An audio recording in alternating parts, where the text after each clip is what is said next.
Hi there.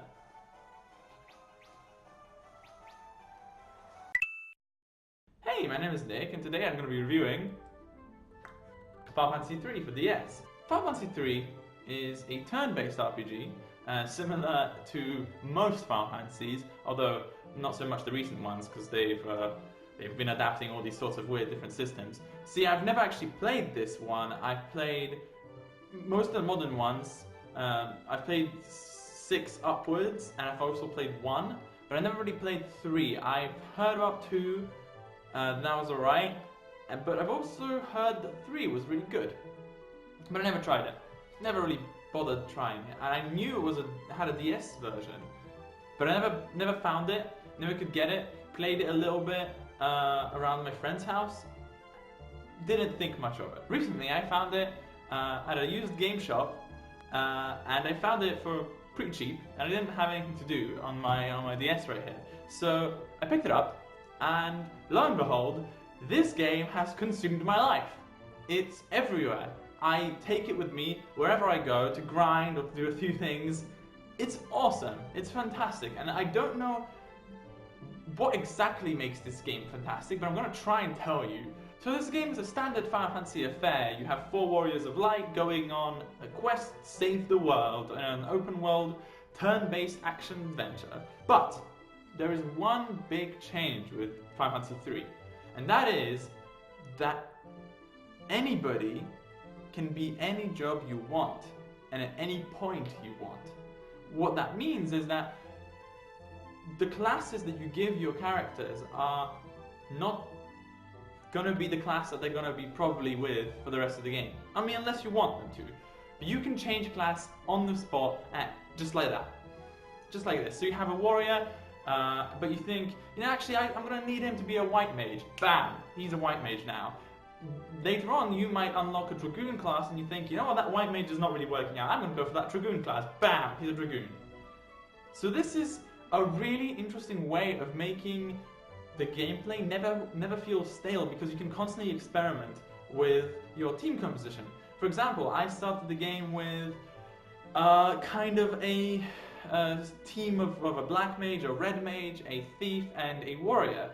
However, I've just recently realized that this does not give me any proper healers, so my red mage was kind of my healer, and that did not work very well, especially in the later fights. So I had to change that red mage into a white mage, because I really needed that. Also, my warrior changed into a knight because of the higher defensive skills. So it really lets you choose how you want to play and how you want to approach these fights. The game is open world. It has a pretty linear story that kind of guides you through all the different places and all the different paths.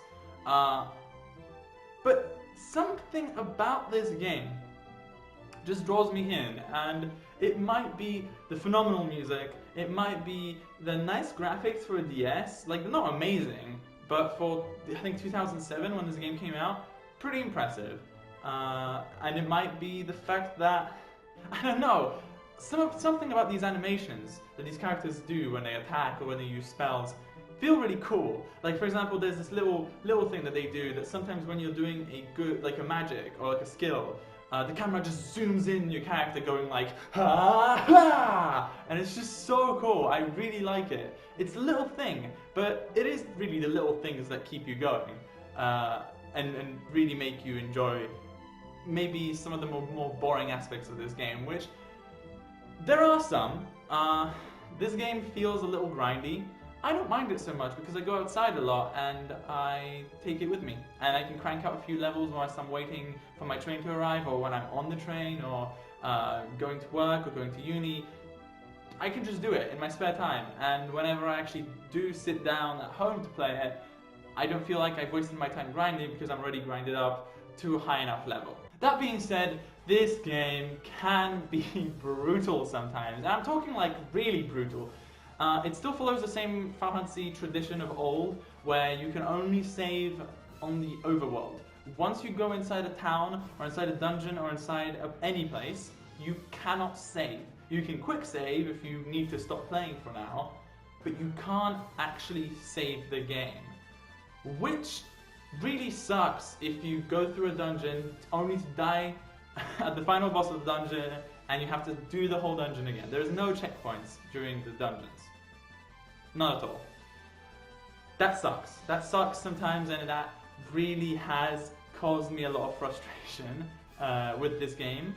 However, on the other hand, that just, with the kind of gamer I am, I just kind of want to try again and beat it, and I feel great when I actually do beat it. For example, there was a dungeon, there's a water dungeon, but there was a immense, in my opinion, immense difficulty spike at the end with the final boss, and it's the Kraken. Because everything in that dungeon does about 100 damage to you. My party at that point had about 500 health, kind of, everybody had about 500 health. Everything in that dungeon does about 147, something 140s, 150s maybe damage, and that's manageable. Like, I could have managed that damage, I had enough heals. I didn't have a white mage at that point yet. After this dungeon I realized I need that white mage. So basically I go up to the Kraken's final boss, and you just use, and if he just casts Blizzara, 700 damage on one of my guys, he's dead. And on my first try, I just died. I just got completely destroyed, and I got really annoyed because it was my fault, because I didn't actually save for like a pretty long while, so I went all the way back. I had to load the game and I went all the way back. But that was my fault, so I wasn't too angry at the game. However, yes, the fact that I did have to grind, I did have to go through that dungeon again, and I did have to beat that boss again. Yeah, some people might find that really annoying. For one, I find it annoying, but it doesn't detract from my enjoyment of the game, because eventually I do go and I do beat him up, beat up the boss or beat up the dungeon, and I feel great. However, when it comes to difficulty, this game can be very cheap sometimes. And cheap in a way where nothing you could have done can prepare you for this. Well, in my opinion, I don't think so. For example, there is a point in the game where you find yourself in a place where there's one town and a big map to explore, and there's nothing really in that around that map. There's no other cities or anything. And I went exploring whilst I was grinding. I went exploring and I went down the map, and I found a house. I found kind of like a mansion. I think that's where I was supposed to go there. So I started going there, only to realize that I went into a cutscene of my characters standing around, looking around, and eventually sinking into the ground and dying. And a message showed up saying, "Our heroes met an untimely demise because there was a quicksand, or because there was a swamp, and they sunk in the swamp." And I had to reload the game. There was nothing that told me, at least nothing to my knowledge, that told me that that swamp was going to insta-kill my whole party. But it did. I went there, died. I had to reload the whole game. So yeah, that was annoying. But other than this, I don't have any really negative things to say about this. Just, if you want to play this game, because I recommend playing this game. I recommend playing this game to anybody who likes RPGs, especially if you like Final Fantasy, you're going to love this, because this is very Final Fantasy. But I've got to just warn you, this game does a lot of things that are just, I think, a little bit too hard. It's just above being fair. Just above that threshold of kind of, here's being fair, and here's just kind of scraping the idea of being unfair and kind of being bullshitty. Overall, I really am enjoying this game. I love it. I think it's fun as heck. I take it with me wherever I go. It has an amazing soundtrack. I keep humming the battle theme to myself. I think it's one of the best Final Fantasy battle themes. I don't think it's very appreciated, because I haven't really heard it beforehand, but I started playing this game and I was like, dang, this is some good music. So I wholeheartedly recommend this game, but only if you like these sorts of RPGs, especially these kind of RPGs with that kind of old mentality of, if you don't find out things, if you don't pay attention, you will die. And this game will not feel bad for kicking your butt. It will have no remorse if you don't pay attention. So if you like old RPGs, if If you like Final Fantasy, play it, by all means. It's great. If you've been meaning to give it a shot, give it a look, play it. And if you think that the DS version, the fact that it's a DS version and the graphics don't look too good, don't worry, because there is a Steam version which has the same type of graphics. It's the same graphics, just much higher resolution.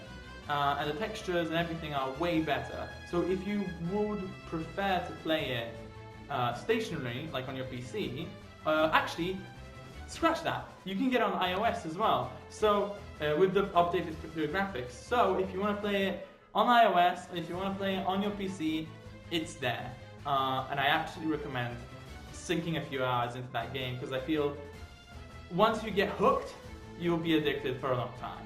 Once again, I'm Nick. Thank you so much for watching. I really appreciate it, and I hope you guys have an amazing day. See you next time.